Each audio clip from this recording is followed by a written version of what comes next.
have wool. So because our chapter is fiber to fabric, and in this chapter we have discussed about two type of animal fibers. First is wool, second is silk. So from where wool is come, it is comes from the fleece of sheep, goat, camel, yak. So these are the sources from where we get wool. So which part of the black sheep have wool? Means the hair of any sheep have wool, and that hair are known as fleece. वो जो hair होते हैं ship के, उसको हम क्या कहते हैं? उसको फ्लीस कहा जाता है. So fleece of the sheep have wool. जो शिप की जो फ्लीस होती है, जो हेयर होते हैं, उनसे हमें क्या मिलती है? वूल मिलती है. Second question is what is mean by the white fleece of the lamb? Lamb की जो व्हाइट फ्लीस है, उसका क्या मीनिंग है? तो फ्लीस किसको बोलते हैं? जो हेयर है शिप या गोट या लैम्ब, जो भी एनिमल है जिससे वूल बनाई जाती है, तो उस हेयर को हम क्या कहते हैं? फ्लीस कहते हैं. The hairs of the lamb from which we obtain wool is known as fleece. Lamb के वो जो हेयर हैं जिससे हमें वूल मिलेगी, उन हेयर को क्या कहा जाता है? फ्लीस कहा जाता है. The hairs of the lamb from which we obtain wool is known as fleece. Question number second, the silkworm is a caterpillar. B part a larva. Choose the correct option. So which one is the correct option? Silkworm. Silkworm, a caterpillar, and the larva. So as we have already learned in the topic of life history of silk moth, जो life history of silk moth हमने वहां पे learn किया है, उसमें जैसे ही silk moth egg produce करती है, उस एग के अंदर से क्या निकलते हैं? कैटरपिलर या लार्वा. जो ऑर्गेनिज्म जो एग के अंदर से आता है आफ्टर हैचिंग, उसको हम क्या कहते हैं? कैटरपिलर कहते हैं या फिर लार्वा. तो कैटरपिलर और लार्वा दोनों ही क्या है? Silk warm.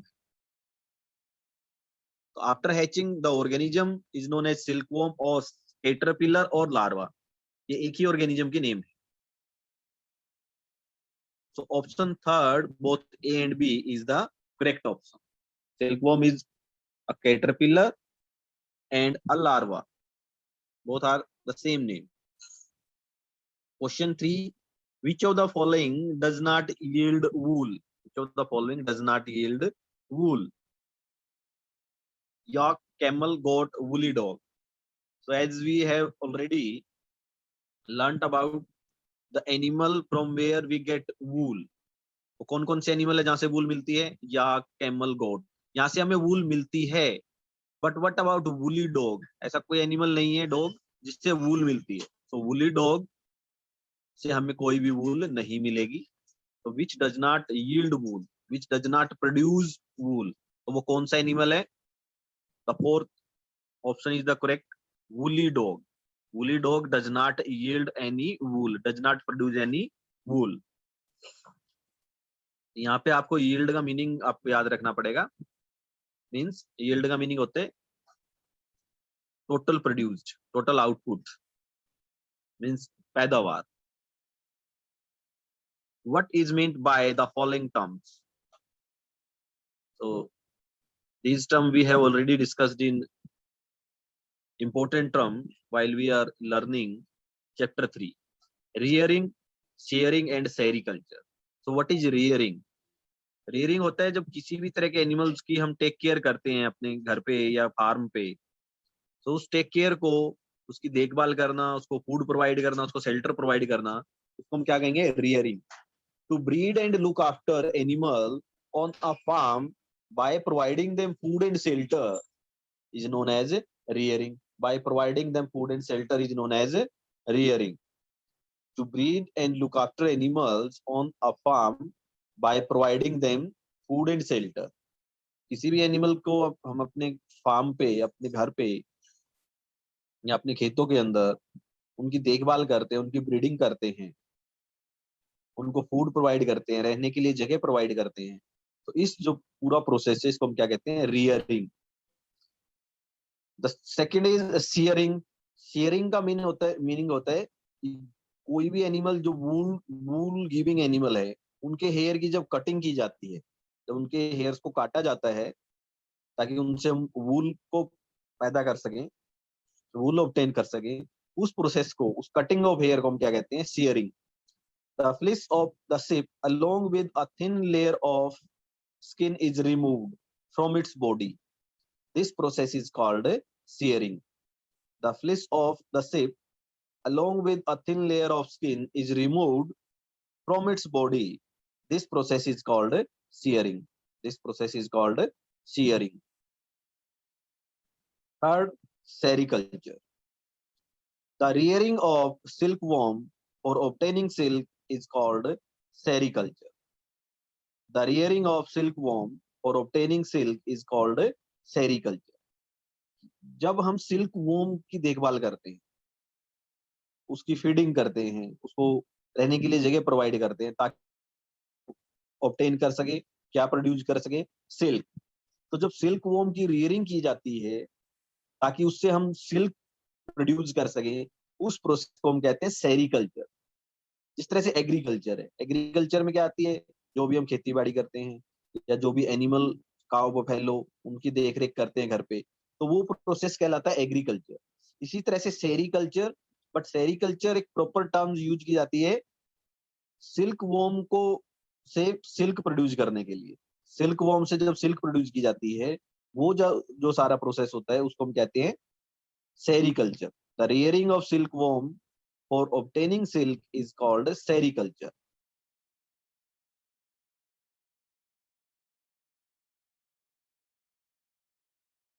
So rearing, shearing and sericulture. Rearing means to breed and look after the animal by providing them food and shelter.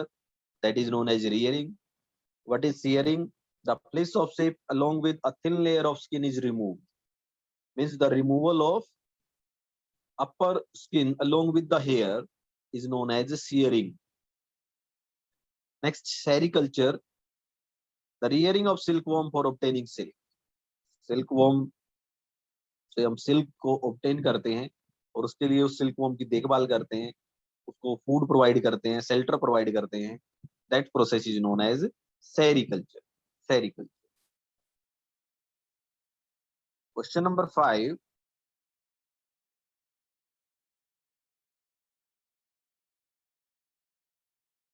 given below is a sequence of steps in the processing of wool.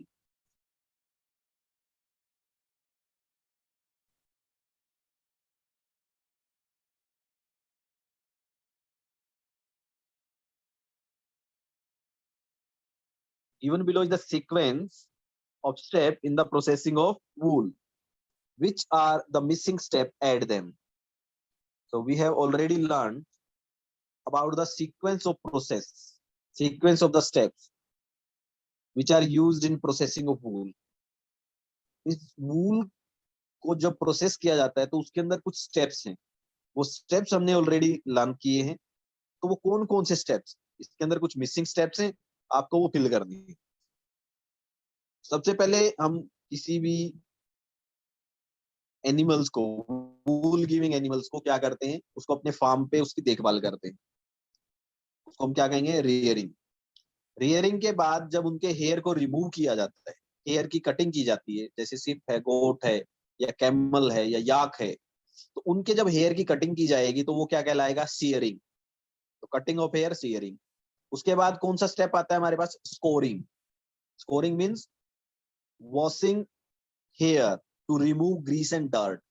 उनके अंदर जो धूल मिट्टी होती है hair के अंदर, हम उनको क्या करते हैं, उनको धोते हैं, वॉश करते हैं बड़े से टब में, या आजकल मशीनों के द्वारा वॉशिंग की जाती है।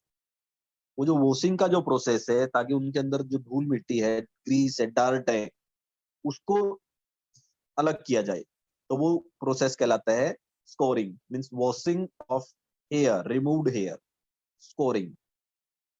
Next step is sorting. Sorting का मतलब होता है टू सेपरेट आउट, सेपरेट करना। अब वो जो हेयर है किसी भी एनिमल्स के जिससे वूल ऑब्टेन की जाएगी, वो अलग अलग कलर के होंगे, उसमें टेक्सचर भी अलग होगा, बहुत सारे स्मूथ होंगे, बहुत सारे हार्ड होंगे, तो हम उनको सेपरेट करते हैं। डिफरेंट डिफरेंट कलर्स के जो हेयर्स हैं उनको सेपरेट किया जाता है, तो वो जो सेपरेशन का प्रोसेस है वो कहलाता है sorting. Then picking out of burr. Burr होते हैं जिस तरह से विंटर्स के अंदर हमारे जो वुलन क्लोथ्स हैं उनके ऊपर वो रुएं से आ जाते हैं, फ्लफी फाइबर्स जो आ जाते हैं, उनको हम क्या कहते हैं, बर। ऐसे ही जो हेयर होते हैं सिप या गोट के, उनके ऊपर भी क्या होता है, बर्स होते हैं, तो उनको सेपरेट किया जाता है बाय कॉम्बिंग, कॉम्ब करके मशीनों से, या फिर दूसरा भी प्रोसेस हमारे पास है, तो उनको कॉम्ब किया जाता है तो वो सेपरेट हो जाते हैं। Next step is dyeing into various colour. अब क्योंकि जो ओरिजिनल कलर है जो हेयर ऑफ शिप या गोट है, वो या तो ब्लैक होंगे या ब्राउन होंगे या व्हाइट होंगे, ये ओरिजिनल कलर है, नेचुरल कलर। बट मार्केट के अंदर जब हम वूल को परचेज करके लेके आते हैं तो वो बहुत सारे कलर में होते हैं। तो इतने सारे कलर्स कहाँ से आते हैं? जो हमारे पास फाइबर्स हमने ऑब्टेन किए थे किसी भी शिप या गोट या याक से, उनके जो हेयर्स थे, जो फाइबर्स जो बनाए हैं, उनको अलग अलग रंगों के अंदर रंगा जाता है। They are dyeing into various colour. Next process होता है डाइंग, डाई करना, कलर करना। जब वो कलर करने के बाद फाइबर प्रिपेयर हो जाते हैं, अब उनकी हम क्या करते हैं, रोल करके उनको यार्न बनाते हैं, उनके थ्रेड बनाए जाते हैं। So rolling into yarn. So these are the steps in the processing of wool. These steps are involved in the processing of wool. The first step is shearing, then scoring.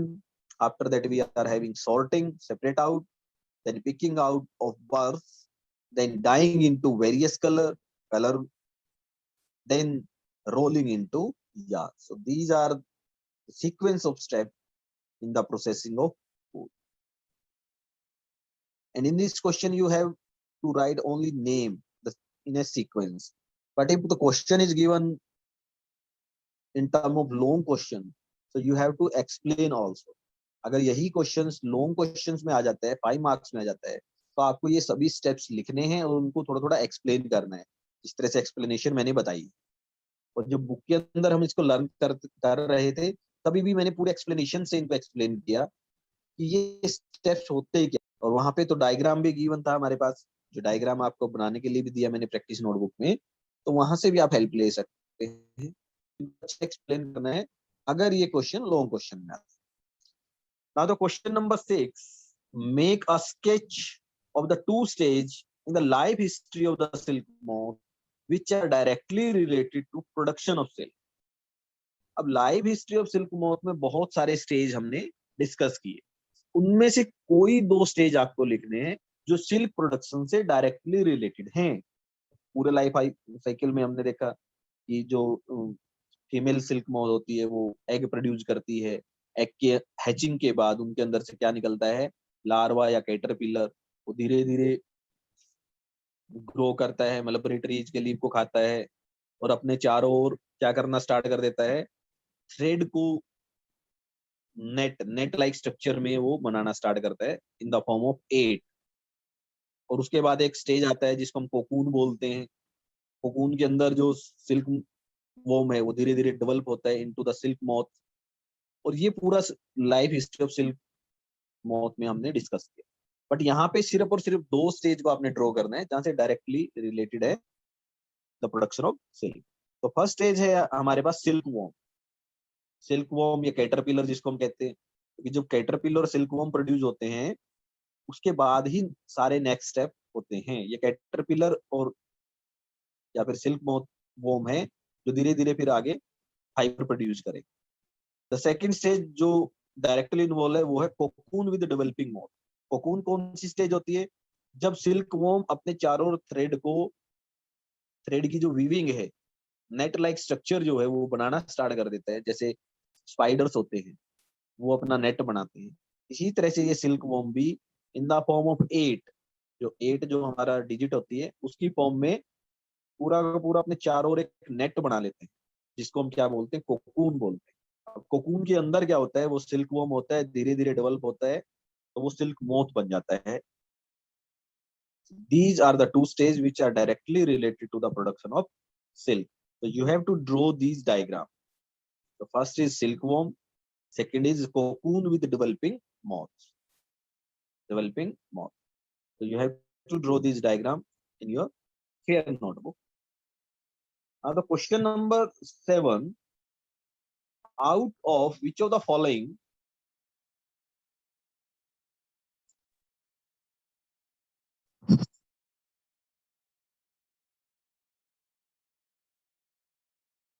yes students, question number 7, out of the following which are the two terms related to silk production? So we are giving many terms, but out of these terms which terms are related to silk production? ये जो terms हमारे पास given है, sericulture, floriculture, moriculture, apiculture, silviculture, ये अलग अलग तरह की terms हैं, अलग अलग तरह के प्रोडक्ट हम प्रोड्यूस करते हैं, उनके लिए यूज की जाती है। लेकिन इनमें से सिल्क से रिलेटेड कौन सी है? सिल्क प्रोडक्शन से। तो silk production as we have already discussed in sericulture, sericulture तो प्रोसेस ही है जिसके अंदर सिल्क वॉर्म को टेक केयर किया जाता है ताकि उनसे क्या प्रोड्यूस की जा सके? सिल्क। तो फर्स्ट हो गया आपका sericulture. Second is moriculture. Moriculture process क्या होता है? कि हम मलबरी ट्रीज को प्रोड्यूस करते हैं, मलबरी ट्रीज की देखरेख करते हैं, वहां से हम क्या आते हैं? मलबरी के लीव्स। और ये जो मलबरी लीव्स हैं, ये जो सिल्क सिल्क वर्म होते हैं उनके लिए फूड का काम करते हैं। एक्चुअल में जो सिल्क वर्म है वो मलबरी लीव्स पे ही अपना मलबरी ट्री को फूड की फॉर्म में वो खाते हैं। तो मलबरी ट्री के जो लीव्स हैं वो उनके लिए भोजन का काम करते हैं, फूड का काम करते हैं। तो फर्स्ट टर्म है हमारी sericulture. The rearing of silk worm for obtaining silk is called sericulture. Silk worm की रियरिंग की जाती है ताकि वहां से हम सिल्क को ऑब्टेन कर सके, सिल्क प्राप्त कर सके। That process is known as sericulture. It is related to silk production. The next terms which is related to silk production is moriculture. Moriculture, cultivation, testing the leaf to be used for silkworm. Mulberry plant की हम cultivation करते हैं, उनको grow करते हैं, उनकी take care करते हैं ताकि हम उनके लीव्स को हार्वेस्ट कर सके, उनके लीव्स को प्रोड्यूस कर सके जो सिल्क वॉर्म के लिए फूड की तरह यूज होते हैं। Cultivation of mulberry plant the leaf to be used for silkworm. This is known as moriculture. So sericulture is dependent on moriculture. तो सेरिकल्चर है वो मोरिकल्चर पे डिपेंडेंट है, बिल्कुल डिपेंडेंट है। अगर सिल्क वॉर्म है उनको हम फूड ही नहीं देंगे तो अल्टीमेटली दे विल डाई। तो how they will grow? They will grow with the help of food. And what is the food of silkworm? Leaves of mulberry tree are the food for silkworm. So to obtain the leaf, we have to cultivate, we have to produce plant of mulberry plants. So sericulture is dependent on moriculture. Next, the scientific name of moriculture is Morus alba. Morus alba is a scientific name. जो mulberry tree का science की भाषा में जो नाम है वो है मोरस एल्बा, क्योंकि साइंटिफिक नेम जो है जर्नल नेम से अलग होते हैं। वो चाहे किसी प्लांट्स, एनिमल, किसी भी प्रोडक्ट या किसी केमिकल की हम बात करें, किसी सब्सटेंस की बात करें, तो साइंस की फॉर्म में उनके नेमिंग अलग होते हैं और जो डे टू डे लाइफ में हम सुनते हैं। सो बहुत सारे प्लांट्स भी ऐसे ही, बहुत सारे एनिमल्स हैं जो साइंटिफिक नेम उनके अलग है। सो इसी तरह से जो मलबरी प्लांट्स हैं, mulberry is a common name but the scientific name of mulberry is Morris Elba. और इस मोरस एल्बा से ही ये मलबरी का नाम रखा गया है, Morris Elba. So these are the two terms, sericulture and moriculture, which are directly related to the silk production. Question number 8, you have to match these two columns. In first column, scoring. So scoring is related with cleaning seared skin. जो seared skin means जो hair हमारे पास आए हैं उनकी जो cleaning करते हैं, उनकी जो वॉशिंग करते हैं, उसको क्या कहा जाता है? Scoring. The second one is mulberry leaves. Mulberry leaves, the food of silkworm. Mulberry leaves are act as a food for silkworm. So food of silkworm is mulberry leaves. Yak. wool yielding animal, wool giving animal. So wool giving animal कौन है? yak. क्या cocoon है? No, cocoon से तो हमें silk मिलती है, silk के फाइबर मिलते हैं। याक से क्या मिलते हैं? Wool. So wool yielding animal, wool giving animal yak. Cocoon yields silk fibers, cocoon gives silk fibers। so cocoon से हमें क्या मिलते हैं? सिल्क फाइबर मिलते हैं। Cocoon yield silk fiber, cocoon gives silk fibers। so student, this is the division of NCERT question answer. Now if you are having any doubt, any query, or you wants to ask any question, you may ask one by one.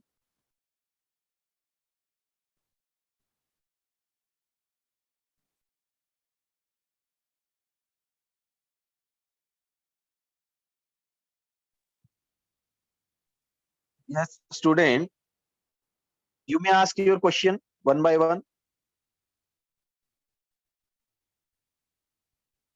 Yes, any student wants to ask any type of question, any question they want.